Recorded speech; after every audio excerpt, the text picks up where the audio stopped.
आजची आपली रेसिपी आहे माव्याचे गुलाबजाम।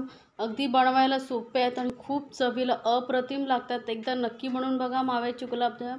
अगदी परफेक्ट रेसिपी आहे। गुलाबजाम तळताना वगैरे अजिबात फाटणार नाहीत किंवा तेलामध्ये कुस्करणार नाहीत। अगदी परफेक्ट असे हे गुलाबजाम मस्त गोल गरगरीत बनून तयार होणार आहेत आणि आजपर्यंत ही व्यवस्थित पाक आहे तो शोषला जातो आणि मस्त असे रसरशीत रसाळ आपले हे गुलाबजाम होणार आहेत। मी सांगितलेल्या पद्धतीने एकदा बनवून बघा, अजिबात फेल होणार नाही। कारण माव्याचे गुलाबजाम बनवायला लोक घाबरतात कारण परफेक्ट होत नाही। तर एकदा या पद्धतीने नक्की बनवून बघा। किती रसराळ असा आपला हा गुलाबजाम तयार झालेला आहे बघा। पाक पूर्ण आतपर्यंत शोषला गेलेला आहे बघा। बघूनच समजत असेल किती मस्त सॉफ्ट आणि एकदम रसरशीत असे गुलाबजाम तयार झालेले आहेत। तर आता बनवायचे कसे ते आपण पाहूया। तर आधी आपण पाक तयार करून घेऊया। त्यासाठी मी इथे 1.5 कप साखर घेतली आहे आणि आता हा बघा हा अर्धा कप आणि यामध्ये आता पाणी घालणार आहोत। 3 कप पाणी घालते मी। साखरेच्या डबल पाणी घालायचं आणि आपल्याला काय याचा 1 तारी 2 तारीख पाक बनवायचा नाही आहे। फक्त साखर वितळून 2-3 मिनटं आपण हे पाक उकळून घ्यायचं आहे। त्यामुळे गॅस मीडियम ठेवायची आहे आणि साखर पूर्ण आपल्याला वितळवून घ्यायची आहे। हा 3रा कप मी पाणी घातलेला आहे। 3 कप आपले पाणी झालेलं आहे। आता यामध्ये फ्लेवरसाठी थोडीशी वेलची पावडर घालते आणि केशरचे धागे तुमच्याकडे असतील तर घाला, नाही घातले तरी चालेल, ऑप्शनल आहे। यामुळे कलरही छान येईल आणि फ्लेवरही छान येणार आहे। तर इथे मी केशरचे धागे घातलेले आहेत। आता साखर आपल्याला पूर्ण वितळवून घ्यायची आहे। तुमच्याकडे पहिला पाक उरलेला वगैरे असेल तोही वापरला तरी चालेल। तर ह्या आधी आपण साखर पूर्ण वितळवून घेतलेली आहे बघा। आता साखर वितळली आहे आणि केशरमुळे कलरही खूप छान आला आहे बघा। आपल्या पाकाला मस्त असा पिवळसर कलर आलेला आहे। तर आपला पाक 2 मिनटं मी उकळून घेतलेला आहे साखर वितळल्यानंतर। आता मी गॅस बंद करते आणि याला आपण झाकून असं साईडला ठेवून देऊया, म्हणजे पाक जो आहे व्यवस्थित गरम राहील। तर आता एक परात घेतली आहे आणि त्यामध्ये एकदम परात सुकी असली पाहिजे। त्यामध्ये घेते मी 200 ग्राम मावा। मावा तुम्हाला कुठल्याही डेअरीवरती वगैरे मिळेल। सॉफ्ट असा आपण हा मावा घेतलेला आहे। 200 ग्राम मावा घेतलेला। तर हा मावा आपल्याला व्यवस्थित मळून घ्यायचा आहे, कारण मावा जो असतो दाणेदार असतो, त्यामध्ये आपल्याला असं हाताच्या चपक्याने पूर्ण असा मळून घ्यायचा आहे, म्हणजे यामध्ये कुठलाही दाणेदारपणा राहिला नाही पाहिजे। एकदम सॉफ्ट असा हा मावा झाला पाहिजे, म्हणून आपल्याला हाताने असा रगडून आपल्याला हा मावा मळून घ्यायचा आहे। लक्षात ठेवा मी कसं मळते ते बघा आणि त्याच पद्धतीने मावा हा मळून घ्या। अगदी सोपं आहे आणि परफेक्ट मेजरमेंट मी सांगितलेलं आहे तुम्हाला इथे गुलाबजाम कसे बनवायचे आहे। त्यामुळे अजिबात गुलाबजाम फेल होणार नाहीत आणि माव्याचे गुलाबजाम अप्रतिम लागतात चवीला। तर एकदा नक्की बनवून बघा। लग्नामध्ये वगैरे असतात माव्याचे गुलाबजाम, ते एकदम तसेच टेस्टी असे गुलाबजाम तयार होणार आहेत। आता हा मावा आपण असं हाताने रगडल्यावर सॉफ्ट होतो आणि थोडा पातळ होतो। तर यामध्ये आता आपल्याला बाइंडिंगसाठी घालायचं आहे। 1 चमचा मी कॉर्नफ्लोअर घालते आहे। याऐवजी तुम्ही गव्हाचं पीठ घेतलं तरी चालेल। आणि फ्लेवरसाठी अजून आपण टेस्ट वाढवण्यासाठी इथे 1 चमचा मिल्क पावडर घातले। बाहेर असंच मिल्क पावडर वगैरेच घातली जाते। आणि एक छोटासा पिंच फक्त आपण बेकिंग सोडा घातलेला आहे। बेकिंग सोड्यामुळे आपले गुलाबजाम आहेत त्यातून एकदम असे जेव्हा आपण फ्राय करू तेव्हा फुलले जाणार आहेत। त्यामुळे जास्त घालू नका, फक्त 1 पिंच एवढाच घाला 200 ग्राम माव्यासाठी। अगर मावामध्ये तुमचा बेकिंग सोडा जास्त झाला तर मग फ्राय करताना ते फुटू शकतात, तेलामध्ये विरघळू शकतात, म्हणून बेकिंग सोडा घालताना अगदी सांभाळूनच घाला।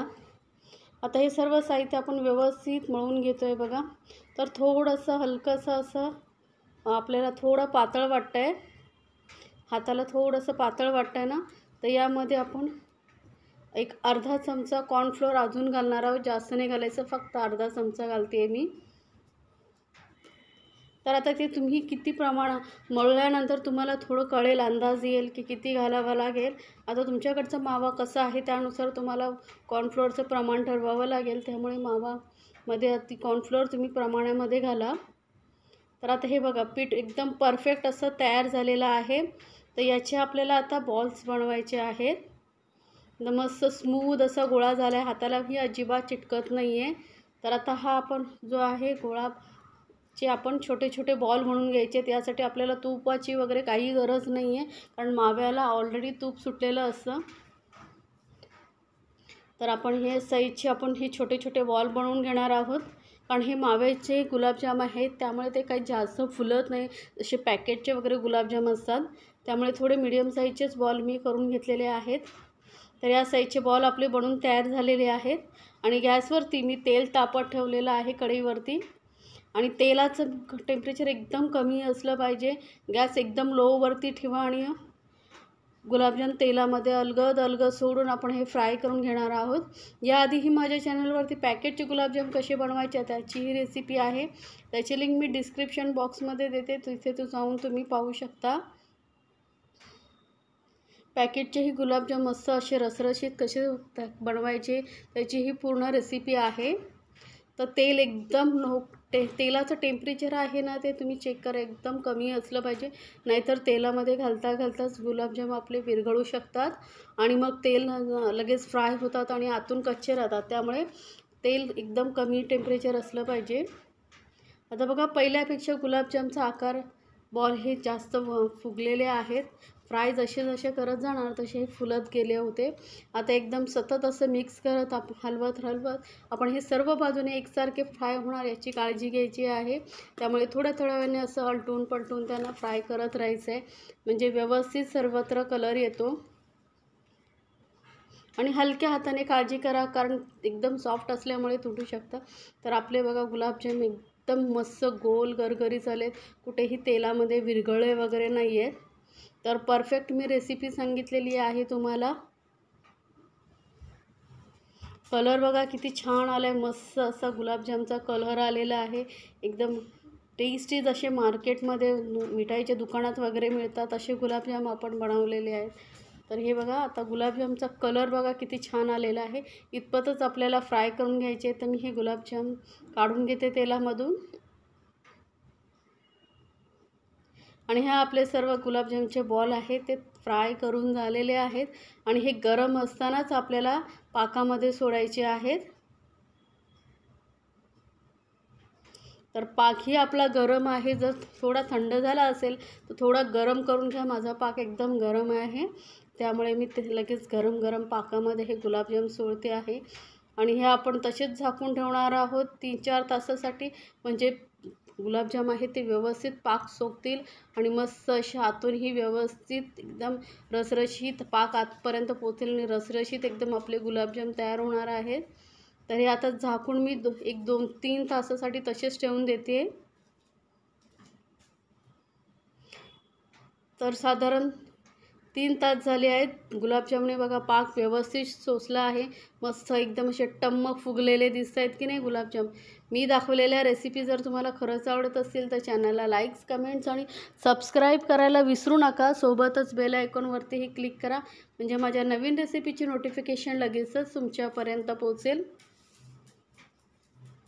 तर हे आपले मस्त असे गुलाबजाम तयार झालेले आहेत. दिसायला एवढे सुंदर आणि खरंच खूप छान लागतात माव्याचे गुलाबजाम. तर एकदा नक्की बनवून बघा आणि मला कमेंट्समध्ये सांगायला विसरू नका तुम्हाला ही रेसिपी कशी वाटली.